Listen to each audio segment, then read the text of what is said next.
Hi everyone, hope you are doing well from wherever you're watching this channel, depending on your time zone. Now finally, President William Samoei Ruto has named his cabinet. I know some of you have already gone through the list, and if you do not get to the list, I will put it in the community button. You can just go and read from there. I'm saying this because I know already some of the analysts have done that as far as the issue of those cabinet slot is concerned.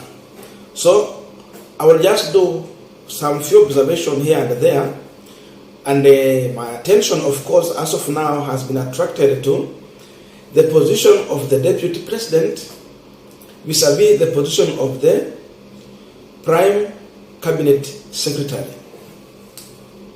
Because in my observation, what I have seen on the roles that President William Samoei Ruto has given to Gachagua and Musalia, seemingly they are contradicting each other because they look same.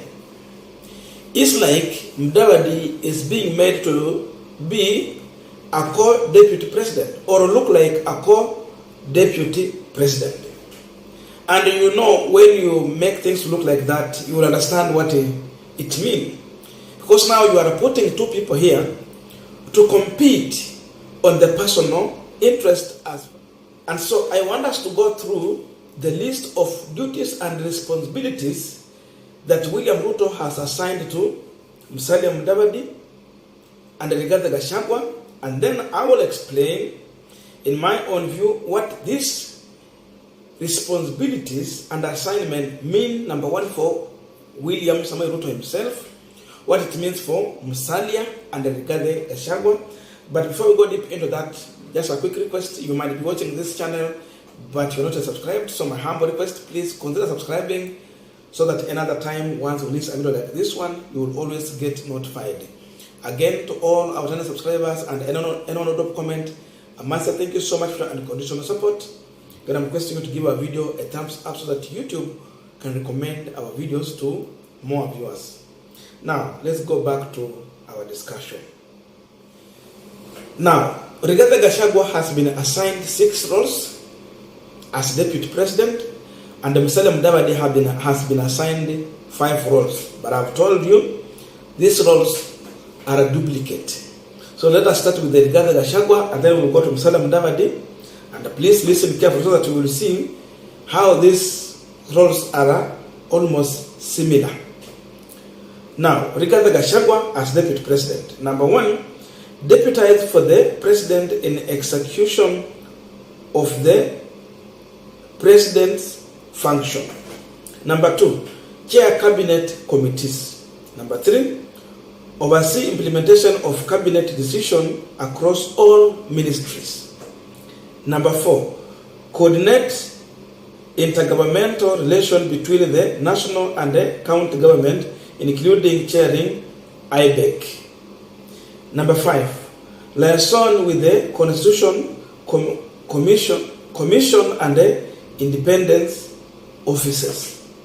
Number 6, coordinate the implementation and the supervision to supervise the implementation of the development partner funded program and projects.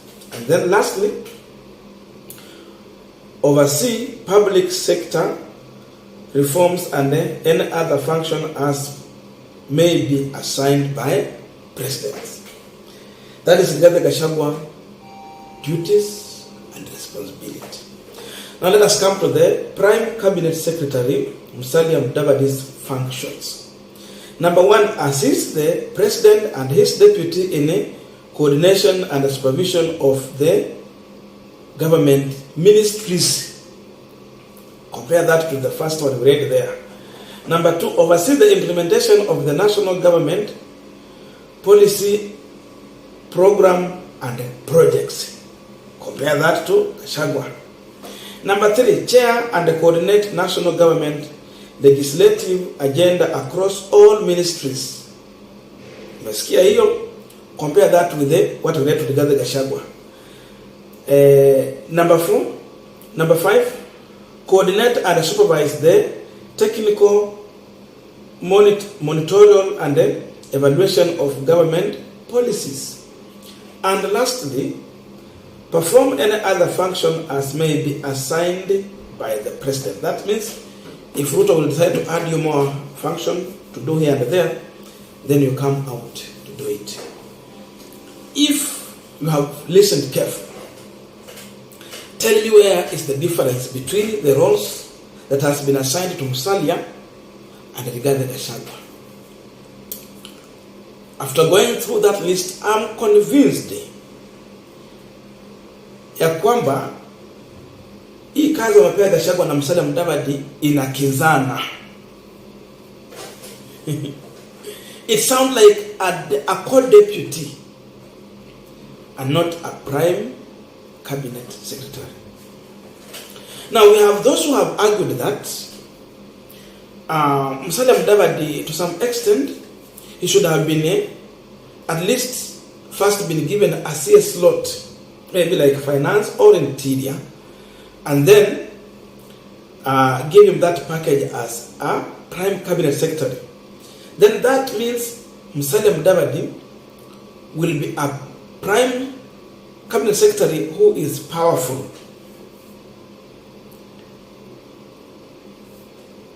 But again, we have those who are arguing that giving him a slot as a CS would again reduce him to a kind of just a CS there, just like any other CS. So it probably will look like a Fred Matiang'i there, though Matiang'i was more powerful because of how he was conducting himself.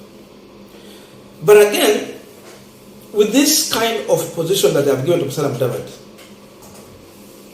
Prime Cabinet Secretary without a portfolio. So his duties will depend on the goodwill of the president. So we have those who are arguing that Mudavadi maybe has been duped a position, yes, a good political position, but again, you don't have portfolio. And people are comparing this to Raphael Tuju, though Tuju was not chairing any cabinet meeting. So I don't know as far as that is concerned, because even if you check on how Ruto has done his appointment, actually there are constitutions, because these are just 22, as the constitution says. And the Mudavadi is among those, though without a portfolio. Wametoa ile ya devolution, maybe hiyo ingekuwa ndio zingekuwa zimeongezeka zikwe 23, but then it will be going against the constitution. So look at that with all this argument. Okay, we have those people who are arguing that sometimes it is the office holder who gives the shape to the office. So it is upon Musalia Mudavadi to use his current position to influence maybe his visibility as far as this Kenya government is concerned. So it is the office holder who will give the shape to the office. That means Gachagua will need to work to make him look like he's doing something. Musalia said. But in my own view, I think Ruto is setting Mudavadi against Gachagua, or if not, then it is vice versa. Ruto is setting Gachagua against Musalia Mudavadi. Kwa sababu Gachagua sio mtu wa kunyamaza. Ni mtu anapenda kuongea na you cannot just take his response. He will make noise. And maybe they will not go far. They might end up crashing somewhere. Unless kama watavumiliana sana. So this position, it can make or break someone. It sounds nice for Musalia politically, and it can propel him if he uses it nicely. But if he's not careful, it is also setting him against Rigathi Gachagua. Because again, we have those who are trying to compare this position to what Railaodinga had in 2007. But the difference is so huge. People would need to understand that in 2007, Raila had a political party which was very strong, with more members of parliament compared to what Kibaki had. And when they went to handshake, it was a 50-50 government, where you make Raila a prime minister, but again he had the ability to appoint half of that cabinet. Hapo ndio Musalia alipata nafasi ya kuwa deputy prime minister, na Uhuru Kenyatta another deputy prime minister, deputizing Raila Amolo Odinga. So he had the ability to appoint people here. But Musalia, it is just upon the gracious of William Ruto to make those appointments. So Mudavadi is not going here as a prime cabinet secretary who has brought half of this government into existence so that he can get half of it. It is not that. And because it's not that way, you cannot compare that to what Raila Odinga was some time back. Raila was so powerful because of those positions.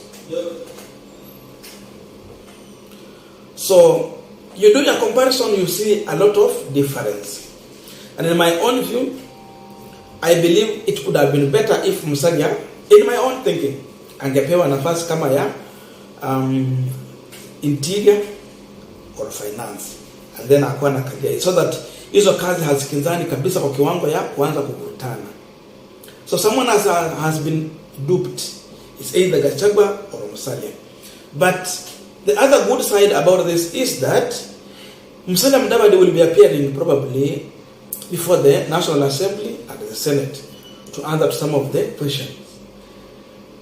That will also give him a chance politically to be seen. And if he play properly, then he will be making his name ahead of 2032. Nimekomea hapo, tupatane comment section.